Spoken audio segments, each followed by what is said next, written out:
Slide 3 C7 Shot 1 Take 3 belajar asik bersama Jahit. Cuaca di perjalanan diramalkan sedikit berawan. Ini pertama kalinya aku naik pesawat lagi sejak pandemi. Saking sepinya, di satu baris itu cuma ada 2 orang.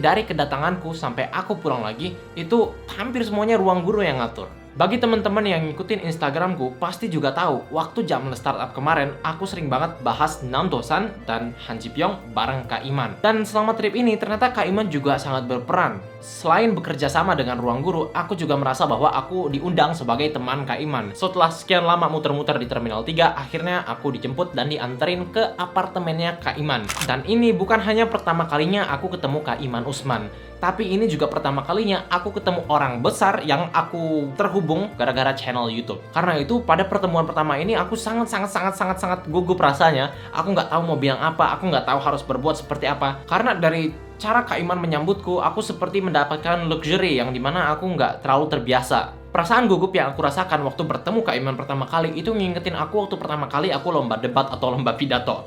Rasanya aku nggak tahu mau ngomong apa, jadi aku cuma di situ iya aja, atau enggak aku kayak canggung, kayak bertamunya itu aku kayak segan-segan sekali. Jadi karena Kak Iman cukup peka, Kak Iman yang mengarahkan arah bicaranya kemana, kemudian Kak Iman juga yang mulai nyeletup, dan di situ baru kerasa banget ekstrovertnya Kak Iman dan introvertnya aku. Hai teman-teman, selamat pagi.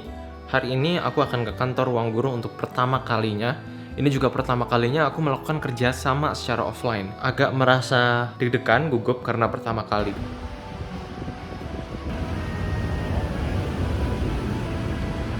Tapi ternyata lagi-lagi hospitality-nya sangat baik. Jadi aku waktu sampai sana tuh aku duduk sebentar, kemudian revisi supaya skripnya semakin natural dengan cara penyampaianku. Kemudian di situ aku juga lihat set rekaman untuk video-video di aplikasi Ruang Guru. Kalau bikin video YouTube, dari awal sampai akhir aku yang kontrol. Tapi kali ini rasanya semuanya sudah disiapkan untukku dan aku tinggal manggut-manggut saja. Slide 12 Scene 8 Shoot 3 Take 1 belajar asik bersama Jahit.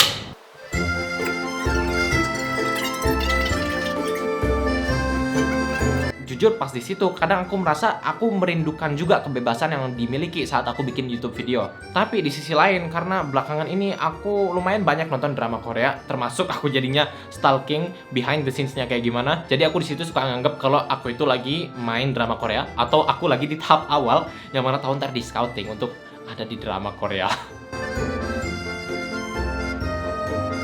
Jadi pas syuting kemarin itu aku banyak membahas produk-produk baru keluaran Ruang Guru yang didesain untuk membantu teman-teman bersiap untuk UTBK. Di situ aku membagikan cara mengoptimisasi aplikasi Ruang Guru. Kemudian aku juga berbagi tipsku berdasarkan pengalamanku ikut UTBK kemarin. Meskipun aku sendiri nggak lolos lewat jalur itu, tapi aku merasa bahwa ada beberapa hal yang aku lakukan dengan baik dan juga ada beberapa kesalahan yang aku buat. Salah satu yang paling di-highlight adalah fitur konsep kilat yang ada di aplikasi Ruang Guru. Kalau misalnya satu bab, itu biasanya kan materinya panjang banget, tapi di konsep kilat itu nanti ada sekitar 5 atau 6 video yang udah merangkum isi materi satu bab itu, jadi cuma ada inti-intinya aja. Kalau misalnya kita mau skimming, atau kita udah selesai misalnya dulu belajar materi itu, kemudian kita pengen mengingatkan diri lagi. Kan kadang-kadang agak kurang produktif justru kalau kita ulang dari awal. Nah, dari konsep kilat itu kita tinggal nonton 5 atau 6 video aja, dan itu membantu kita mengingat dan mengulang tanpa harus ngulang satu bab selama itu. Kalau teman-teman ingin melihat hasil dari perekaman yang aku tunjukkan di video ini,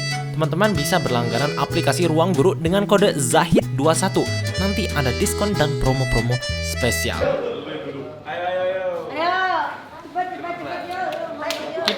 Kita foto sama Jahit. Kita foto. Oke, it's a web. Jadi kita hari ini mau foto sama Jahit. Jahitnya lagi di situ. Oke. What's up, bro? Yeah. Di hari pertama ini syutingnya cukup lama juga, lebih lama dari apa yang aku sangka. Jadi aku datang sampai ke kantornya Ruang Guru itu sekitar jam 10. Pulangnya itu kurang lebih jam 9. Jadi memang ternyata untuk memproduksi sesuatu yang production value-nya setinggi itu, kita juga harus siap mendedikasikan lebih banyak waktu. Yang terkeren sih paling kalau menurut aku ya, yang pribadi rasanya paling keren itu ketika aku melihat namaku udah ada di naskah, terus juga melihat mukaku ada di storyboard, kemudian juga melihat di clippernya itu ada namaku, belajar asik bersama Zahidul. Di hari kedua aku datang lagi ke kantornya Ruang Guru. Set kali ini lebih kecil karena hari ini juga yang direkamnya nggak sebanyak yang kemarin. Untuk hari ini aku banyak bikin TikTok. Intinya itu mengingatkan masa aku SMA di mana aku dulu juga suka bikin TikTok. Dulu aku suka bikin TikTok dan aku harus kayak acting kayak yang keren-keren gitu juga kemarin. Jadi mungkin itu akan ada di TikToknya Ruang Guru. Oke, kamera rolling. Split. Baca. Flash 10, scene 1, shot 6, take 2. Dari hasil tryout, kamu bisa mengetahui posisi kamu relatif terhadap peserta lainnya. Cut. Good. Cus. Sekali lagi. Terus. Mau di 43 atau 45? Kemudian juga bersama Ruang Guru aku ada membahas soal-soal UTBK, jadi kayak soal penalaran umum, soal pengetahuan kuantitatif, dan itu mengingatkanku pada masa aku persiapan UTBK. Aku pertama kali YouTube-nya itu ada traction, itu ketika aku bikin video-video pembahasan kuantitatif di Twitter. Habis syuting pada hari itu, aku diajak untuk ngobrol ke kantornya Kak Iman Usman. Di situ aku melihat kayak buku-buku yang ada di kantornya Kak Iman, terus juga penghargaan-penghargaan yang didapatkan Kak Iman dan Ruang Guru. Dan di situ aku mendapatkan kopi kedua dari buku Masih Belajar. Jadi sekarang aku punya 2 buku Masih Belajar di rumahku. Satu bedanya, ada hal yang spesial di isinya, di dalamnya. Yay. Thank you, Kak. Hai, Hai. kita sama Pak Darminto. Iya, Mas Gandhi ya. Mas Zahid ya. Yap. Siap.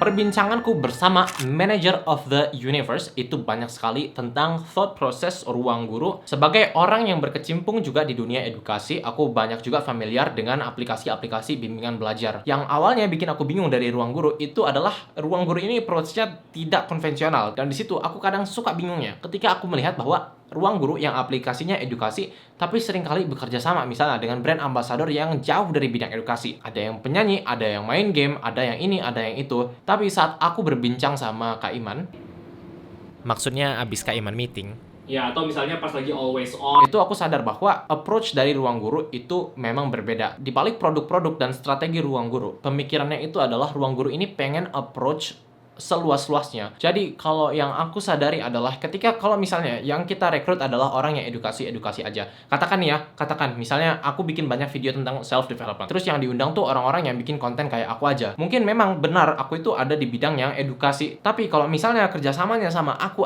aja, orang-orang yang edukasi aja. Mungkin benar edukasi, tapi persebaran edukasi itu ya di situ-situ aja. Biasanya orang yang nonton channel aku itu adalah orang yang memang udah mau belajar. Sehingga kalau misalnya kita muter-muter di situ aja, ya nggak luas-luas. Jadi namanya kita berteriak di echo chamber, di mana kita mantul balik lagi ke orang-orang yang itu aja. Jadi di situ aku sadar bahwa dalam rekrut misalnya penyanyi atau orang yang main game atau atlet, itu karena dari approach-nya Ruang Guru ini, thought prosesnya adalah pengen memperluas pendidikan. Jadi itu tujuannya untuk merangkul orang-orang yang otherwise tidak tertarik itu sama pendidikan. Pas aku trip ke Ruang Guru ini juga, aku diperkenalkan dengan beberapa fitur baru yang akan muncul di aplikasi Ruang Guru. Kayak misalnya nanti ada Robo Guru. Jadi Robo Guru itu semacam guru yang di backing sama artificial intelligence. Jadi ini bukan guru manusia, tapi gurunya robot. Jadi kalau misalnya kita nanya ke Robo Guru via WhatsApp, nanti ada nomornya. Nanti kita nanya misalnya soal A. Nah terus itu akan diberikan jawaban dan atau kita diberikan konsep yang relevan dengan apa yang kita tanyakan. Terus juga di Ruang Guru ini ada Brain Academy Online. Mungkin teman-teman sering papasan kalau misalnya di kota-kota besar. Kalau misalnya teman-teman mencari bimbel yang lebih interaktif, lebih banyak komunikasi yang reciprocal antara guru dan siswanya, Brain Academy Online bisa jadi opsi yang bagus buat teman-teman. Kemudian aku juga besoknya ketemu dengan teman legend yang juga terkenal dengan sebutan Ayah, dan di situ kami banyak berbincang tentang masa-masa yang seru ya. Kemudian pas malamnya itu aku pulang ke apartemennya Kak Iman. Jadi aku di situ nginep untuk 1 malam. Di situ mungkin teman-teman juga udah nonton live-nya di Instagram. Terus pas malam itu aku ada challenge yang tiba-tiba dimunculkan dari Kak Iman. Kak Iman jadi pengen nulisin pertanyaan-pertanyaan yang deep, di mana di situ aku harus jawab pertanyaan itu bersama Kak Iman. Mungkin itu harus ada di video terpisah, tapi di situ cukup asik juga, di mana aku membutuhkan waktu yang cukup lama untuk brainstorm pertanyaannya. Kalau misalnya ini bakal jadi aku edit dan publish, itu bakal ada di video yang berbeda. 좋은 아침, 여러분. Waktunya bersiap untuk pulang.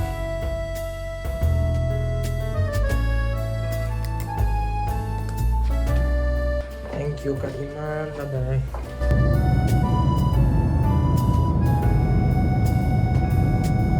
Dari trip ini, take away yang rasanya paling pentingnya aku dapatkan itu adalah untuk menjadi percaya diri. Dan ini aku juga diajarin sama Kak Iman, kalau ketemu sama orang baru atau pengen connect sama orang baru, ya berani aja gitu. Reach out dulu ke orangnya, balas nggak dibalas ya, setidaknya kita udah ngelewatin barrier pertamanya. Terus pas kita lagi berbincang, daripada kita nganggapnya kayak kita itu orang yang lagi dicurahin ilmu, kita juga bisa nganggapnya kayak kita itu ada di level yang sama. Jadi kita di situ juga berperan aktif dalam mendengarkan dan juga memberikan ide dan pandangan kita berdasarkan pengalaman yang kita punya. Jadi kita nggak harus kayak yang duduk kayak gini terus cuma iya aja, tapi kita juga bisa lebih percaya diri dan menganggap, atau setidaknya di kepala kita itu menganggap bahwa kita ada di level yang sama, dalam artian kita juga bisa memberikan ilmu yang setimpal. Kita juga bisa menjadi orang yang insightful, bahkan bagi orang yang kita rasa itu jauh lebih berpengalaman dan lebih pintar daripada kita. Ngomongin percaya diri, apakah teman-teman udah percaya diri untuk ikut UTBK 2021? Bagi teman-teman yang pengen melatih kepercayaan dirinya, kunci supaya percaya diri adalah banyak latihan soal. Nah, di sini aku izin menawarkan latihan soal dan tryout dari Ruang Guru. Jadi di Ruang Guru itu bakal ada bank soal dan juga tryout yang bisa teman-teman ikuti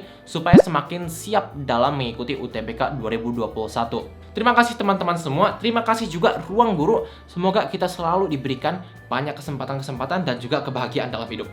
Amin. Ya Rabbal Alamin. Terima kasih. Wassalamualaikum warahmatullahi wabarakatuh. 안녕히 계세요.